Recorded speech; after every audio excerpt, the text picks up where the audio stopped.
눈대중으로 하는 음식이 무슨 한국의 전통 음식입니까? 김치? 김치는 정확하지 않고 정확한 맛도 없습니다. 그 양반이 그렇게 말했을 땐 배추 속에 양념을 절반쯤 넣은 상태였습니다. 나는 손을 멈추지 않았습니다. 멈추지 않아야 속이 흔들리지 않으니까요. 소금 비율도 다르고 온도 관리도 없고 숙성 시간도 들쑥날쑥해요. 그건 요리가 아니라 그냥 그때그때 기분에 따라 만드는 감정 쓰레기 음식 아닐까요? 그럼 당신 음식은 사람 마음에 남을까? 저는 미슐랭 셰프입니다. 수많은 사람들이 제 요리를 먹고 감동하죠. 하지만 제 음식은 정확합니다. 언제든 똑같은 맛을 낼 수 있고 그걸 가능하게 하는 기술이 제 음식 기술입니다. 그 똑같은 맛이라는 자신감이 30년 전 당신 할머니가 만들어주신 수포 맛도 똑같이 따라 할 수 있나요? 그건 김치는 입으로만 먹는 게 아닙니다. 눈으로 보는 것도 아니고요. 배추에 손 얹고 그날 마음 얹고 숨을 듬는 겁니다. 숨이 붙어야 익어요. 당신이 뭘 가르칠 수 있는데요? 가르칠 마음 없습니다. 다만 당신이 조용히 겸손할 줄 안다면 김치가 가르칠 겁니다. 이야기 시작 전에 구독과 좋아요 부탁드립니다. 그럼 이야기 시작하겠습니다. 안녕하세요. 저는 강원도 평창 진부령 아래 작은 마을에서 평생 김치를 담그며 살아가는 78살 최복래라고 합니다. 이 동네에 들어와 산 지도 벌써 50해가 넘었고 제 손에서 김치가 떨어진 적은 단 하루도 없었습니다. 20살에 이 마을로 시집와서 처음으로 배추를 절여본 날부터 남편의 장례를 마치고 다시 김장독을 열던 날까지 저는 김치로 울고 김치로 버티고 김치로 하루를 넘겼지요. 누가 제게 김장이 뭐냐 묻는다면 그건 제 나이, 제 주름살, 그리고 이 마당의 흙냄새라고 말씀드릴 수밖에 없습니다. 사실 제가 방송국이랑 엮일 사람이 못 됩니다. TV는 멀고 냉장고보다도 낯선 물건인데다 손님 오는 것조차 번거롭게 여기는 성격이라서 아랫동네 구장님이 방송국에 제 이름을 슬쩍 언급했을 때만 해도 저는 그런 줄도 모르고 있었지요. 그런데 웬 날 동네 마을회관으로 공문이 하나 도착했다더군요. 외국에서 온 유명 셰프가 한국 전통 김치를 체험하고 싶다고, 특히 오랜 시간 장인의 손맛을 고스란히 간직하고 있는 노인을 찾는다며 자료 요청이 들어왔다지요. 마을에서 그 조건에 맞는 사람이 없다며 결국 제 이름을 적어 보냈고 거기서 제 나이, 김장 경력, 제가 해마다 혼자 담그는 김치양을 본 방송국 PD가 직접 전화를 걸어왔습니다. 선생님, 어르신 김치는 하루 이틀 손맛이 아닌 것 같아요. 외국 셰프에게 제대로 된 김치 맛을 보여줄 수 있도록 도와주실 수 있을까요? 처음엔 손사래를 쳤습니다. 카메라 앞에 설 자신도 없고 저 혼자 담그던 김장이 그렇게 대단할 일인가 싶었지요. 그런데 그 사람이 이런 말을 하더군요.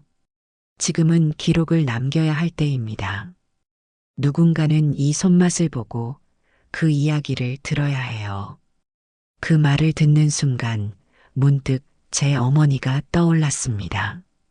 말도 없이 음식을 내어주시던 분, 저를 위해 묵묵히 김장을 시작하시던 그 손등에 남은 흉터 자국 하나하나가 이제 제 손에도 그대로 남아있다는 걸 자각했지요.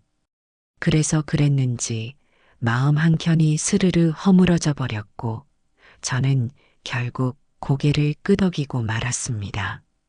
그렇게 해서 그날 아침 서울서부터 달려왔다는 외국 사람 하나가 제 집 마당으로 들어왔습니다.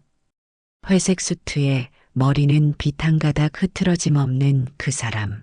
나중에 알게 된 이름이 에티엔 듀라크라 했습니다. 프랑스 최고급 레스토랑 수석 셰프이자 미슐랭 별셋을 받은 사람이랍니다. 그런 양반이 제 마당에서 흙 묻은 고무 대야를 보고 입술을 찌푸리더니 이내 콧등을 찡그리며 말하더군요. 김치? 그까짓 발효채소가 뭐 대단하다고? 그 순간 제 등골이 싸늘해졌습니다. 그냥 낯선 외국인이라기보다 제 50년 손맛을 한순간에 헛수고로 만들겠다는 사람처럼 보였지요. 대답은 하지 않았습니다.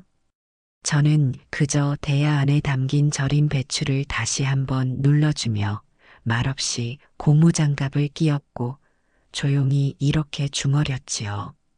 그까짓 게 대단한 줄 몰랐으면 내 마당엔 왜 왔을꼬? 에티엔이 그 말을 들었는지는 모릅니다. 하지만 그 순간부터 제 손끝엔 조금도 흔들림이 없었습니다. 저 사람이 뭘 보든 뭘 비웃든 이 집의 김치는 내 방식대로 내 마음대로 담가야겠다고 다짐했습니다. 그날 바람이 좀 많이 찼습니다. 대야 속 배추는 잘 절여졌고 저는 고춧가루를 꺼내며 이 손맛을 한 번도 의심하지 않았습니다. 그 양반이 마당 한쪽에 선 채로 팔짱을 끼고 저를 내려다보듯 바라보던 그 순간을 저는 지금도 또렷이 기억합니다. 마치 자기가 내려온 곳이 이 시골 마당보다 수십 발자국쯤 높은 언덕 위라도 되는 양 눈빛이 아래로 깔려 있었고 코끝은 처음부터 내음이라도 참기 힘든 듯 움찔거리기 바빴습니다. 절인 배추를 씻고 고춧가루를 큰 대야에 부어 마늘과 생강을 섞는 내내 그 양반은 한마디 말도 없이 조용했지만 그 조용함이 오히려 땅 밑에 웅크린 돌덩이처럼 무겁게 가슴에 눌렸습니다. 이게 위생적으로 괜찮은 건가요? 누가 물은 것도 아닌데 그렇게 혼잣말처럼 내뱉더군요. 아마 그건 저를 향한 말이 아니라 자기 자신을 납득시키려는 소리였을 겁니다. 하지만 그 말이 내 귀에 박히는 순간 이 마당을 지켜온 제 손이 한낱 더러운 것으로 여겨진다는 생각에 저도 모르게 손에 들고 있던 파 한 단을 세게 움켜쥐었습니다. 그래도 말은 하지 않았습니다. 입으로 나서는 순간 이 손맛의 품위가 깎일까 싶었고 무엇보다 저 사람과 내 생각이 다르다는 걸 굳이 말로 다툴 만큼 제 김치가 하찮지는 않았으니까요. 저는 말 대신 새우젓을 짜고 젓갈 국물을 국자에 떠 고춧가루 위에 천천히 부었습니다.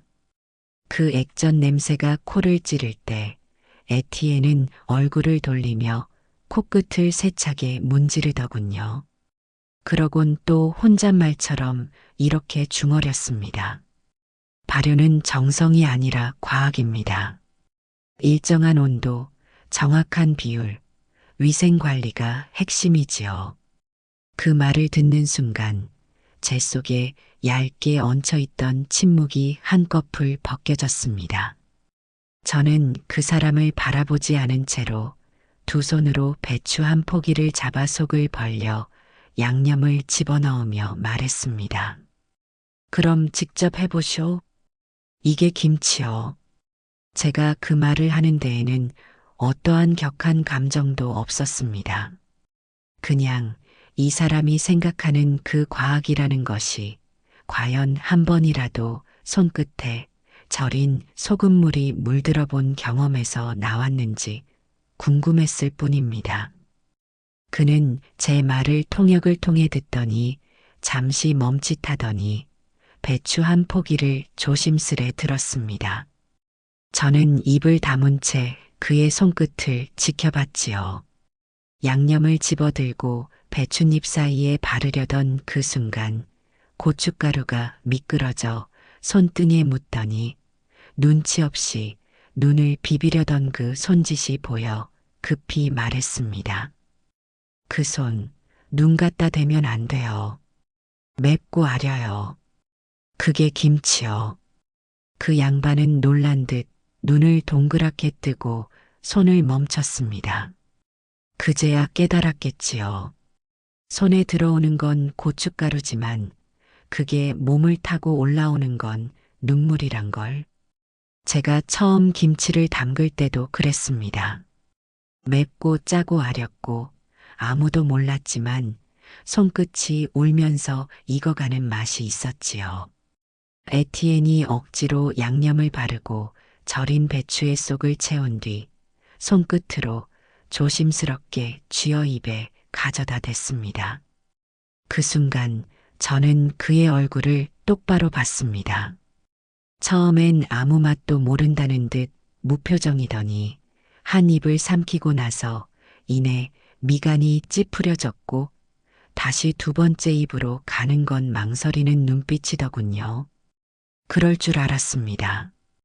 그 사람 입에 들어간 건 김치가 아니라 제가 30년 전 남편을 보내고도 굳게 묶었던 김장독 속 시간의 맛이었고 눈보라 치던 해 겨울에도 끼니를 챙기겠다며 묵묵히 절인 배추를 어루만지던 제 어머니 손의 기억이었을 테니까요. 그게 쉬운 맛일 리가 없지요. 하지만 그 사람은 아무렇지 않은 척 웃으며 말했습니다. 인트러스팅, 독특한 맛이군요. 저는 아무 말도 하지 않았습니다. 그 사람이 지금 맛본 건 아직 다 익지 않은 속김치에 불과하다는 걸 그는 몰랐겠지요. 진짜 김치 맛은 저기 마당 끝 장독대에 묻어둔 항아리 속에 아직도 익어가고 있었고 그 속에는 아직 그가 한 번도 들어가 본 적 없는 세월이 고요히 발효되고 있었습니다. 그날 오후 방송국 사람들이 잠시 자리를 비운 사이 마당엔 겨울 해가 길게 그림자를 드리웠고 찬 기운이 슬그머니 땅바닥으로 내려앉기 시작했습니다. 저는 그 틈을 타대야한 고춧가루를 다시 한번 고루 저어주며 남은 무채에 간을 맞추고 있었지요. 양념이 배지 않으면 나중에 물이 들뜰 수 있기에 그건 허투루 넘기면 안 되는 손놀림입니다. 그런데 저기 마당 끝 장독대 아래 앉아있던 그 양반이 담배라도 찾는 듯한 손짓을 하다가 결국 제게 말을 걸었습니다. 혹시 이 김치에 들어가는 소금의 정확한 함량을 알고 계신가요? 처음엔 못 들은 척했지만 말을 2번 반복하니 고개를 들 수밖에 없었습니다. 그 눈빛엔 진심이 담겨 있다기보단 마치 시험 문제라도 던지는 듯한 얄궂은 기색이 비쳤지요. 저는 대답 대신 소쿠리에 담긴 절인 배추를 조심스럽게 뒤집으며 이렇게 말했습니다. 손에 들었을 때 무겁지도 가볍지도 않은 게 딱 맞아요. 그게 익을 때 숨이 죽고도 아삭해야 하니까. 에티엔은 그 대답을 듣고 코웃음을 치진 않았지만 그 입가에 떠오른 짧은 미소가 오히려 더 깊은 비웃음 같았습니다. 그 사람이 다시 말을 잇더군요. 이번엔 통역 없이 또박또박 한국말로요. 발효는 과학입니다. 온도, 시간, 균의 종류, 소금의 농도, 그런 것들이 결정하죠. 정성, 그건 그냥 실패했을 때 핑계일 뿐입니다. 그 말을 듣는 순간 제 손끝이 멈췄습니다. 아니, 손은 멈추지 않았습니다. 그저 안에서 천천히 식어가는 걸 느꼈다고 하는 게 맞겠지요. 정성이라는 말이 어느 순간엔 그렇게도 가볍게 소비되는 세상이 되었구나 싶었고 입속에 박힌 고춧가루 한 알처럼 서글픔이 톡하고 터졌습니다. 저는 조용히 손을 털고 그 사람을 똑바로 바라보며 물었습니다. 네가 말하는 그 과학, 그거 입안에 얼마나 남아 있었더냐? 에티엔은 대답하지 않았습니다. 아무 말도 못하고 그저 입술을 굳게 다문 채 제 눈을 바라보다 고개를 돌렸습니다. 저는 다시 무채를 들어대야 속으로 툭 떨궜고 고춧가루가 튀며 하얀 손등에 붉은 점 하나 묻었지만 닦지 않았습니다. 우리 어머니는 그러셨어요. 맛은 혀끝에서 사라져도 손끝에서 남는다. 그러니까 요리는 눈으로 하는 게 아니고 마음으로 하는 거라고. 그 말에 그 사람이 어떤 표정을 지었는지는 보지 않았습니다. 그날 마당엔 말보다 무거운 침묵이 더 오래 머물렀고 바람에 날린 배춧잎 하나가 장독 옆으로 날아가 먼지 속에 나뒹굴었습니다.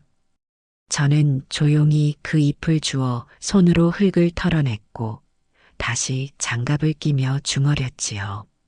그까짓 과학으론 이 맘 못 만들어.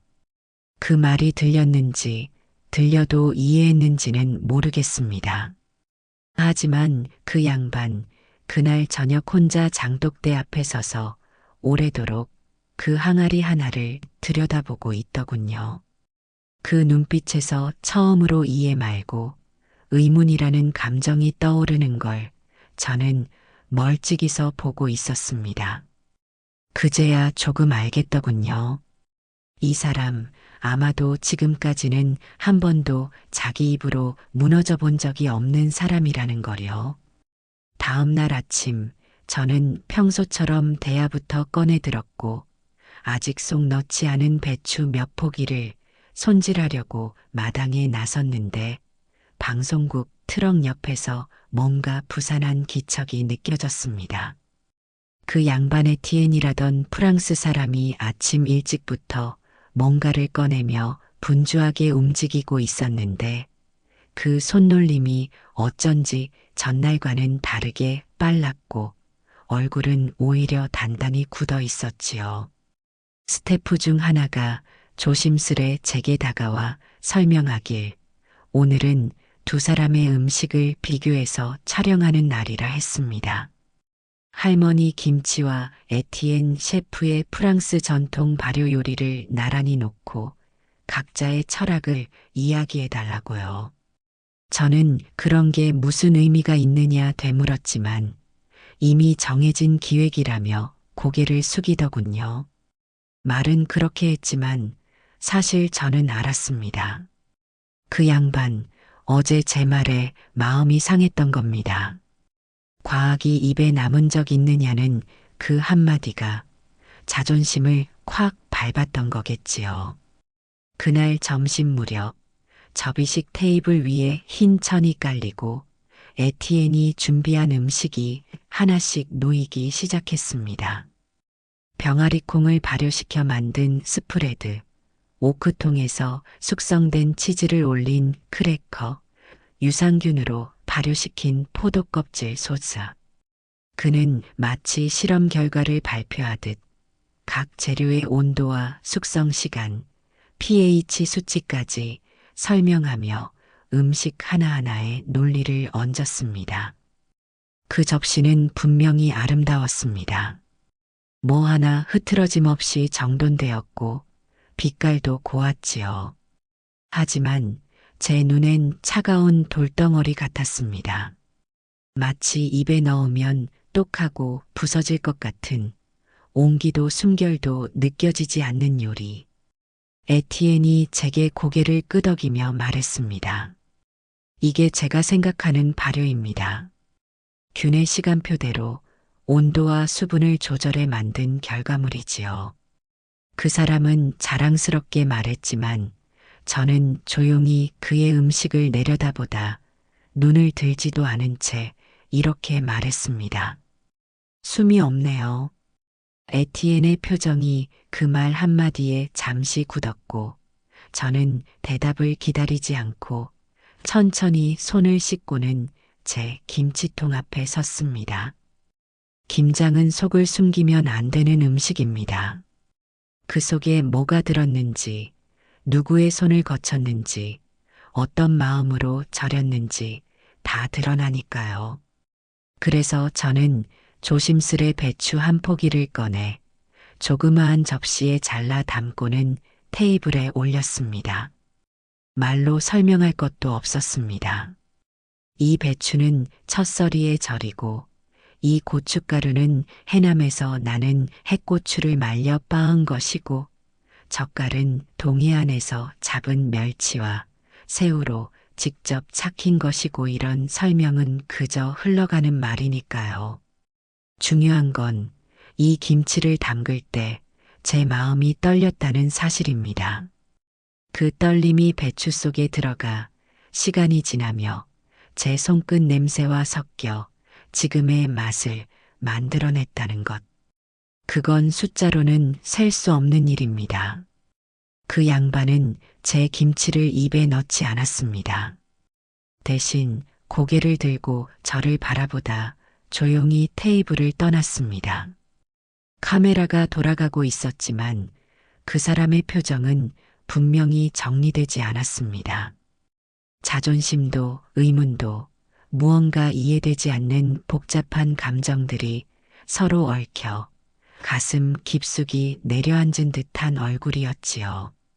그리고 그날 해질 무렵 저는 마당 장독대 앞을 지나는데 그 사람이 혼자 항아리 옆에 서 있었습니다. 무릎을 굽히지도 않고 뚜껑을 열지도 않았고 그저 항아리 한 귀퉁이에 시선을 오래 받고 서 있었지요. 바람이 불자 그 사람의 외투 끝이 가볍게 흔들렸고 저는 조용히 안으로 들어와 문을 닫았습니다. 그 사람은 그날 처음으로 자기 음식이 설명은 많지만 여운은 짧다는 걸 느꼈을지도 모르지요. 그게 제가 말한 숨입니다. 김치는 아직도 그 장독 속에서 숨을 쉬고 있었고 저는 그 사실을 믿고 있었습니다. 그날 아침 방송국 사람들이 다시 마당에 장비를 설치하던 중이었습니다. 그 양반 에티엔이 뭔가에 쫓기는 사람처럼 이른 시각부터 뚜벅뚜벅 마당을 걸어 들어오더니 장갑이며 알치마를 받아드는 모습이 보였습니다. 누가 봐도 익숙하지 않은 손짓 하지만 억지로라도 뭔가를 해보려는 기색이 엿보였지요. PD가 그러길 직접 김장을 체험하는 장면이 있으면 좋겠다는 시청자 반응을 기대한다는 겁니다. 그 말이 에티엔 자존심을 건드렸는지 정중하게 수락하는 척하면서도 입꼬리는 비뚤어졌고 고무장갑을 끼는 손엔 짜증이 실려 있었습니다. 저는 이런 걸로 음식 만들지 않아요. 이건 그냥 노동이잖아요. 레시피도 없고 도구도 없고 수치도 없고 그 말에 저는 아무 대꾸도 하지 않았습니다. 대꾸를 하자면 한마디로는 부족할 것 같았고 10마디 하면 오히려 제 김치가 시끄러워질 것 같았기 때문입니다. 그저 절인 배추 한 포기를 대야에서 꺼내 그 사람 앞에 내려놓고 작은 소리로 한마디만 건넸습니다. 배추는 아직 살아있어요. 무심히 만지면 숨이 죽어버려요. 그 양반은 못마땅한 듯 입술을 깨물더니 배추를 조심스레 뒤집었습니다. 하지만 그 손끝엔 조심보단 불쾌가 더 가까웠고 장갑 너머로 묻은 고춧가루가 금세 손등을 물들이더군요. 그가 무의식적으로 손등을 눈가로 올리려는 순간 저는 급히 외쳤습니다. 그 손, 눈 갖다 대면 안 돼요. 타들어가요. 하지만 이미 늦었습니다. 고춧가루가 묻은 손끝이 눈가를 스쳤고 그 사람은 바로 눈을 감고는 뒤로 물러났습니다. 입에서 뭔가 프랑스어로 쏟아져 나왔고 통역하던 아가씨는 순간 당황한 듯 고개를 숙였지요. 그 말이 무슨 뜻인진 몰라도 그 사람 눈빛은 말보다도 분명했어요. 그건 분노가 아니라 당황이었습니다. 처음으로 통제할 수 없는 감각을 맞닥뜨렸을 때 사람이 보여주는 아주 낯선 불안의 표정. 그러고는 다시 새우젓 통을 열었고 손으로 젖을 퍼올리려다 또 멈칫하더군요. 그 냄새에 익숙하지 않다는 건 알고 있었지만 그 사람의 입에서 튀어나온 한마디는 참으로 기가 막혔습니다. 이건 음식 재료가 아니라 썩은 바다 같아요. 저는 그 말을 듣고도 눈 하나 깜짝하지 않았습니다. 그저 묵묵히 양념을 개어주는 손에 더 힘을 실었습니다. 입은 닫고 손은 계속 움직여야 했으니까요. 감정이 튀어나올까봐 말 대신 양념으로 답하려 했습니다. 그 사람은 계속 김장 동작을 흉내냈습니다. 하지만 어깨는 금세 처졌고 허리는 굽히는 법을 몰랐으며 손끝은 자꾸 배추 잎을 찢었습니다.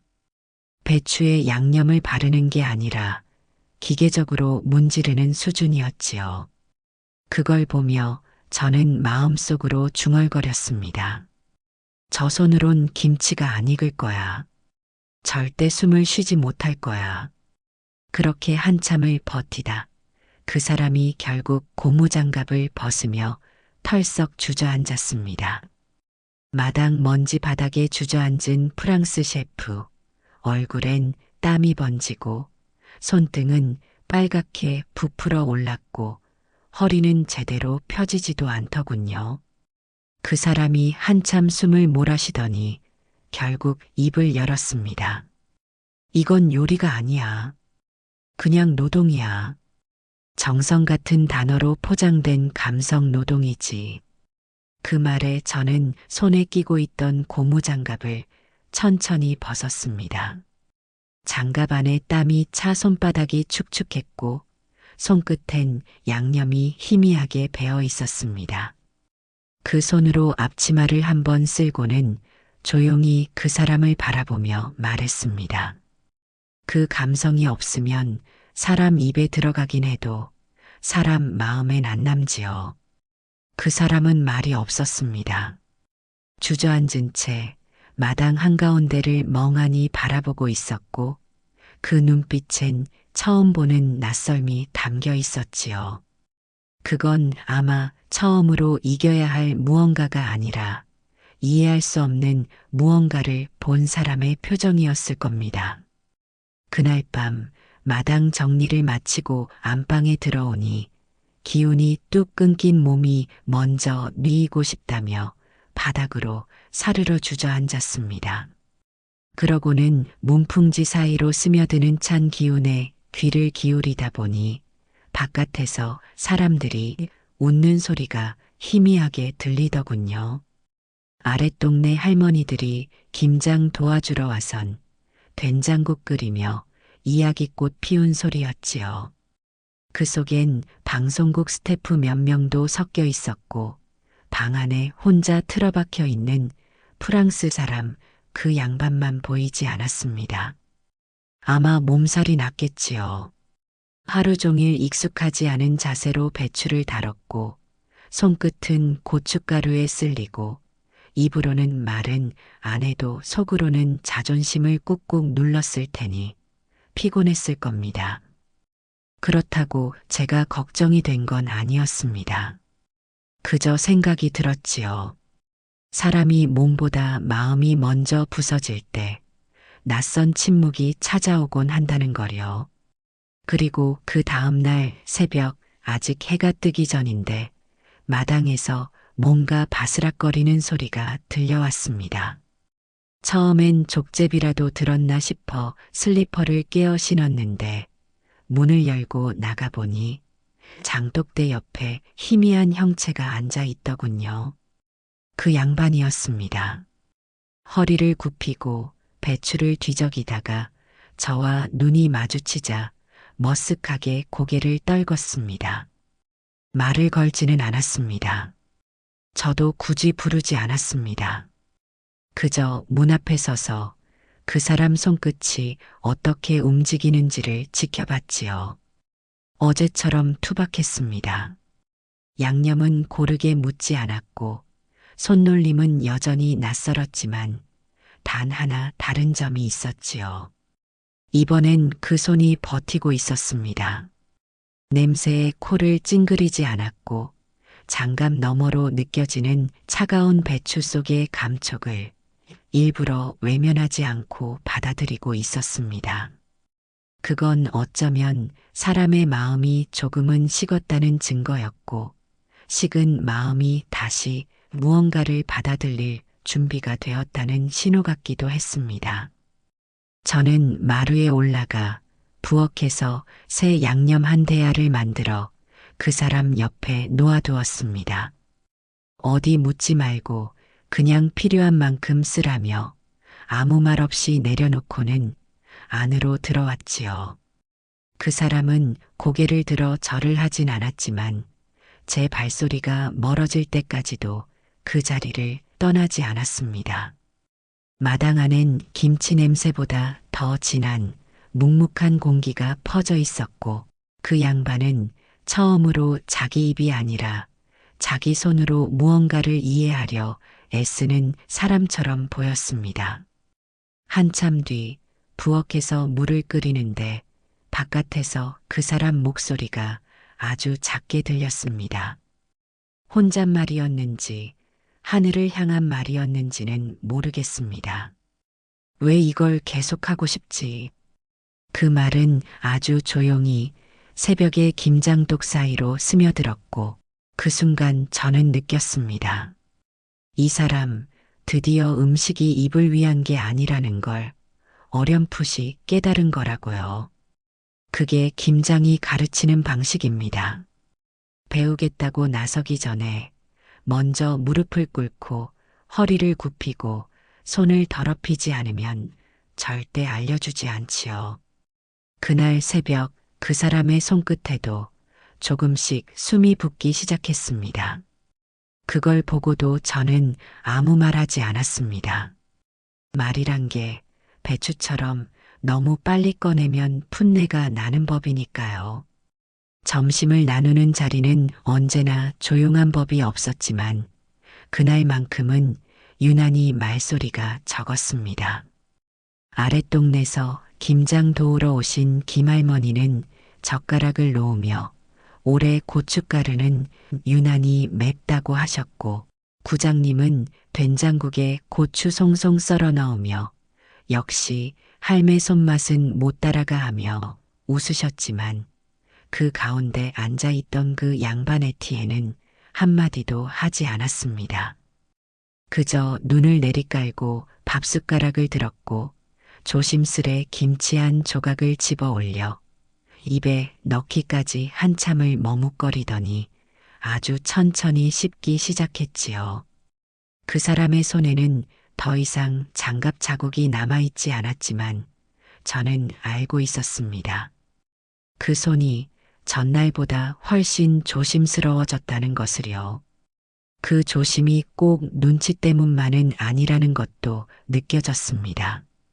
그건 배운 사람만이 가지는 느린 손의 리듬, 잘못 따르면 무언가를 놓칠 수 있다는 걸 알아버린 손끝의 자세였으니까요. 식사가 끝나고 사람들 하나둘 자리에서 일어나자 에티에는 말없이 제 옆에 남았습니다. 저는 마루 끝에 엉덩이를 붙이고 앉아 마당에 쌓인 배추 껍질을 바라보고 있었고 그는 제 옆에서 말없이 허리를 펴고는 잠시 고개를 떨구고 있더군요. 그 침묵이 길어지던 찰나 그 사람이 조심스레 물었습니다. 왜 매년 이 고생을 반복하시는 겁니까? 질문은 짧았지만 저는 그 말이 단순한 궁금증이 아니라는 걸 바로 알았습니다. 어제까지만 해도 이 사람이 저에게 던진 말은 대부분 자신을 지키기 위한 말들이었는데 이 질문만큼은 뭔가 내려놓은 사람의 목소리였거든요. 그래서 저는 바로 대답하지 않았습니다. 대신 양말 벗은 발끝을 모으고 천천히 숨을 들이쉰 다음 아주 오래된 기억을 꺼내듯 조심스럽게 말문을 열었습니다. 예전에 그런 적이 있어요. 남편 보내고 딸은 서울 가고 집안이 너무 조용해서 내가 진짜 살아있는 건지 모르겠더라고요. 그때 김장을 시작했지요. 처음엔 그냥 해야 하니까 했는데 어느 날 문득 알았어요. 내가 김치에다가 말 못한 말들을 다 넣고 있었더라고요. 그 사람은 제 말을 자르지 않았습니다. 단 한 번도 고개를 끄덕이지 않았지만 눈빛은 고요했고 그 눈빛이 어느 장면보다도 귀하게 느껴졌습니다. 나는 그때부터 김치를 담그는 게 아니라 기다리는 걸 배웠어요. 익을 때까지는 건들지 않고 버티고 매일 가서 항아리 뚜껑만 닫아주는 거. 그걸 30년 넘게 하다 보니까요. 저는 거기까지만 말하고 목을 한번 축였고 그제야 그 사람이 말문을 열었습니다. 그 목소리는 놀랍게도 한국말이었어요. 서툴렀지만 정확했습니다. 저도 어릴 때 할머니가 계셨어요. 말씀 많지 않으셨지만 매일 저녁 따뜻한 수프를 끓이셨고 제가 요리를 시작한 것도 그 기억 때문이었어요. 근데 이상하게도 그걸 잊고 있었네요. 저는 그 말이 끝나기도 전에 고개를 천천히 돌려 그를 바라보았습니다. 그 눈빛 속엔 배운 사람의 논리가 아니라 잊고 있었던 사람의 그리움이 들어 있었고 저는 그게 반가우면서도 왠지 마음이 시려왔습니다. 그래서 이렇게 말했지요. 김치는 가족을 다시 앉게 만들어요. 뿔뿔이 흩어졌던 사람도 지나간 기억도 이 항아리 뚜껑 앞에선 다시 숨을 쉬게 돼요. 그 사람은 조용히 고개를 끄덕였고 작게 말했습니다. 감사합니다. 그 말은 통역 없이도 마음에 와닿았고 저는 그게 무슨 언어건 상관없이 오랜만에 누군가와 눈을 맞췄다는 사실이 감사했습니다. 그날 저녁 우리는 아무 말 없이 마당 끝 항아리 앞에 앉았습니다. 저는 항아리 하나를 가리키며 조용히 말했지요. 지금쯤 저 안에서 또 한 해가 익어가고 있겠지요. 그 사람은 그 말을 듣고도 말없이 고개를 끄덕였고 그 조용한 수궁 안에서 저는 이 사람이 이제 김치의 맛만이 아니라 그 속에 깃든 시간을 받아들이기 시작했다는 걸 느꼈습니다. 그날은 새벽부터 공기가 달랐습니다. 장독대 뚜껑을 덮던 바람이 어쩐지 차갑기보다 묵직했고 마당 한켠에 놓인 소금 항아리 입구도 유난히 말없이 닫혀 있더군요. 문을 열자마자 느꼈습니다. 누군가 먼저 일어나 있다는 걸요. 장독대 옆 김장을 하던 마루 아래에 그 양반이 앉아 있었습니다. 등은 굽어 있었고 손에는 고무장갑을 낀 채 대야 속 배추를 조심스럽게 만지더군요. 누가 시키지 않았고 누가 옆에 붙어 있지도 않았지만 그 손끝에는 어제와는 다른 기운이 느껴졌습니다. 이젠 냄새를 피하지 않았고 고춧가루가 묻은 손을 닦지도 않았습니다. 그 손으로 배추잎 하나하나를 벌리고 기억을 더듬듯 양념을 집어넣고 있었습니다. 저는 마루 끝에 서서 그 모습을 한참 바라봤습니다. 말은 걸지 않았습니다. 그건 이 사람이 먼저 꺼내야 할 몫이라고 생각했으니까요. 누가 담그라고 하지 않아도, 누가 가르치지 않아도 스스로 담가낸 김치에는 그 사람의 마음이 고스란히 묻어나게 되어 있으니까요.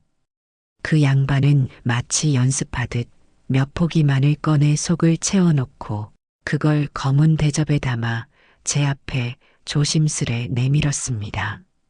처음으로 제게 무언가를 요리로 대접하려는 손이었습니다. 김치, 저도 한번 담가봤습니다. 비율은 기억나는 대로 해봤고, 손끝은 선생님 걸 흉내 내봤습니다. 저는 그 그릇을 내려다보았습니다. 배추는 크기가 조금 들쭉날쭉했고, 줄기 쪽에는 양념이 덜 묻었으며, 속이 완전히 차지는 않았지만, 어디 하나 허투루 던진 흔적은 없었습니다. 그 손이 이제는 겁을 내기보다 조심하고 있었다는 걸 느낄 수 있었습니다. 하지만 저는 그걸 먹지 않았습니다. 먹고 평가할 음식은 아니었거든요. 지금 제 앞에 놓인 건 그 사람의 완성품이 아니라 시작이었고 그 시작을 맛보다 먼저 지켜줘야 한다는 걸 저는 알고 있었기 때문입니다. 그래서 그저 천천히 그 김치 위를 손끝으로 짚어보았습니다. 배추줄기, 고춧가루 뭉침, 젓갈 냄새, 손자국. 그리고 조용히 한마디를 꺼냈습니다. 이 김치는 아직도 너를 기다리고 있네요. 그 사람은 무슨 뜻인지 잠시 알 수 없다는 듯 고개를 갸웃했지만 금세 눈을 내리깔고 말없이 그릇을 바라봤습니다. 그 눈빛엔 내가 다 온 게 아니구나라는 깨달음이 슬며시 떠오르고 있었고 저는 그게 말로 다 설명할 수 없는 교육이라고 생각했습니다. 한참 뒤 그 사람이 고개를 들고는 말했습니다.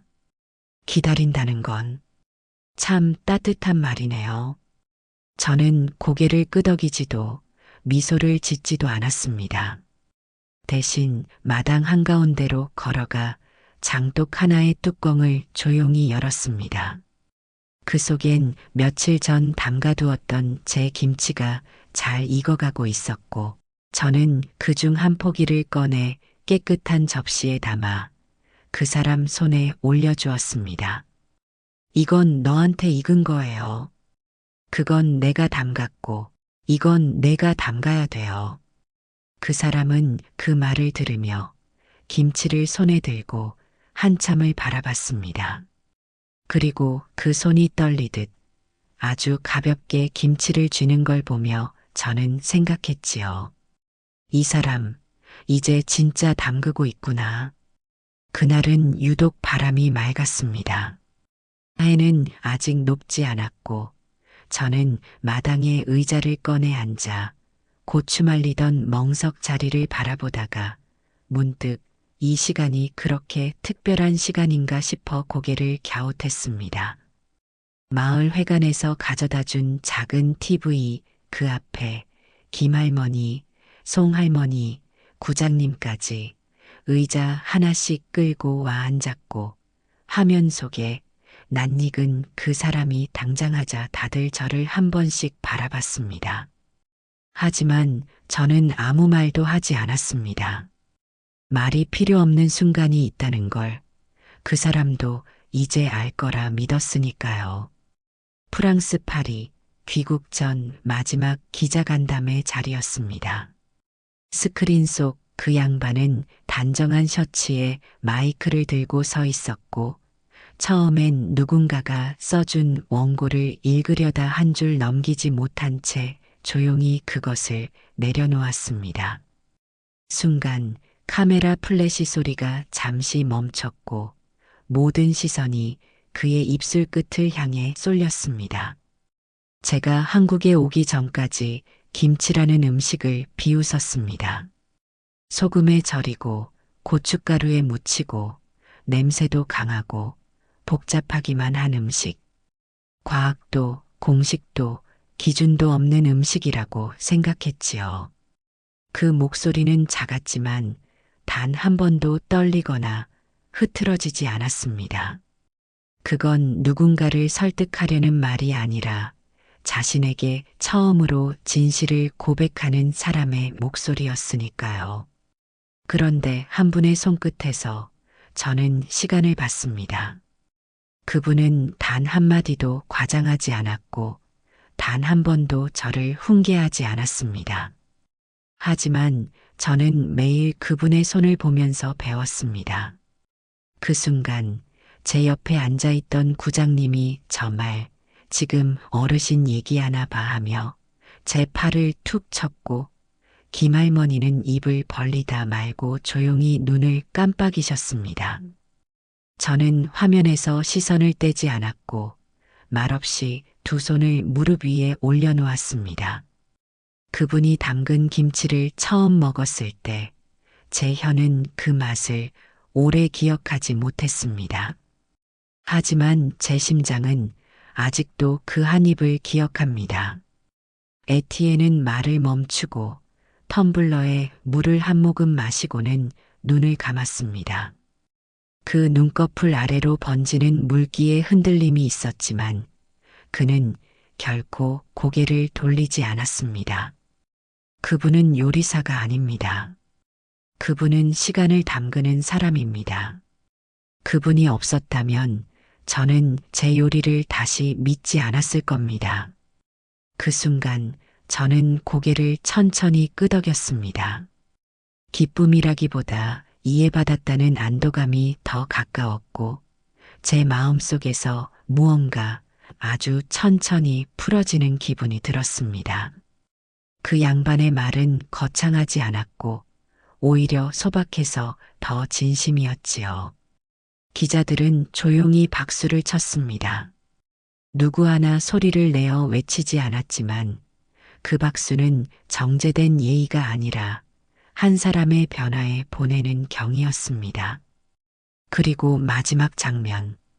스크린의 파리의 한 레스토랑 입구 사진이 잠시 비쳤고 그 옆에 서 있는 에티엔이 항아리 뚜껑을 닫는 짧은 영상 한 컷. 그 영상은 오래 남지 않았고 곧 화면은 흰 배경에 단 한 줄의 자막을 남긴 채 꺼졌습니다. BOKRY KIMCHI 시간이 숨쉬는 음식. 그날 저녁 마당 항아리 옆에 앉아 하늘을 올려다봤습니다. 입 밖으로는 말하지 않았지만 속으로는 이렇게 중얼거렸습니다. 내가 다 익었구나. 이제 너도 사람 입에만 남는 요리가 아니라 사람 마음에 남는 사람이 되었구나. 그날도 아침부터 손이 바빴습니다. 배추는 이미 절여뒀고 양념은 전날 밤 고루 개어놓았고 에티엔은 장갑을 끼고 조심스레 무채를 넣고 있었지요. 조용한 김장날이었습니다. 사람들이 떠난 뒤에도 그는 돌아가지 않았고 배워야 할 게 아직 많다며 이 마당에 남아 있었습니다. 어느새 그 사람이 마당에 있는 게 낯설지 않게 되었고 저는 말없이 그를 옆에 두고 양념을 나르고 있었습니다. 그런데 그때였습니다. 마당 입구 쪽 눈이 그치고 나무 그림자가 길게 드리워질 무렵 그 사람 네 딸이 조심스럽게 발을 들였습니다. 그 아이는 오랜만에 보는 얼굴이었지만 단번에 알아볼 수 있었습니다. 그 눈, 그 턱선, 그리고 서 있는 방식까지도 어쩐지 어릴 적 그 모습 그대로였습니다. 엄마. 딱 한마디였습니다. 그 한마디에 저는 손에 들고 있던 물을 놓치고 말았습니다. 양념이 묻은 손으로 앞치마를 훔쳤지만 그 아이 얼굴은 흐려져 보였고 제 눈시울이 먼저 반응했는지 눈앞이 뿌얘졌습니다. 김치 다 익었네. 그 말이 나오는 데까지 참 오래 걸렸습니다. 그 말을 하자마자 저는 걸어가 딸의 팔을 꼭 붙들었고 그 아이는 아무 말 없이 제 어깨에 얼굴을 묻더군요.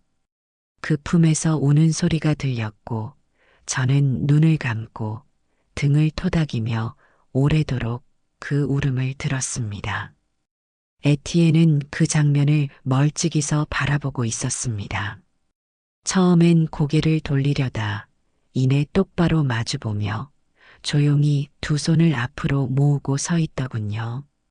그 모습이 참 예의 있었고 저는 그 사람을 향해 손짓했습니다. 이리 와요.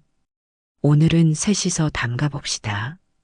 딸은 눈가를 훔치며 그를 바라봤고 조심스럽게 물었습니다. 그분이 엄마 김치를 알려준 분이에요? 에티엔은 짧게 고개를 끄덕였고 딸은 고개를 숙이며 인사했습니다. 그 인사는 말보다 깊었고 저는 그 둘이 처음 마주한 장면이 마치 오래된 김장독의 뚜껑을 여는 것 같았어요. 무겁지만 속은 따뜻하고 숨이 붙어 있는 그런 장면. 그렇게 우리는 셋이 앉아 김장을 다시 시작했습니다.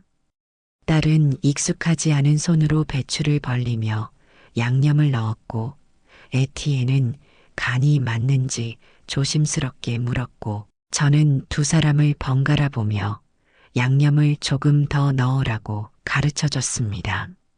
말은 많지 않았지만 마당 위엔 웃음이 깃들었고 배춧잎이 펼쳐질수록 우리 셋 사이도 조금씩 펼쳐졌습니다.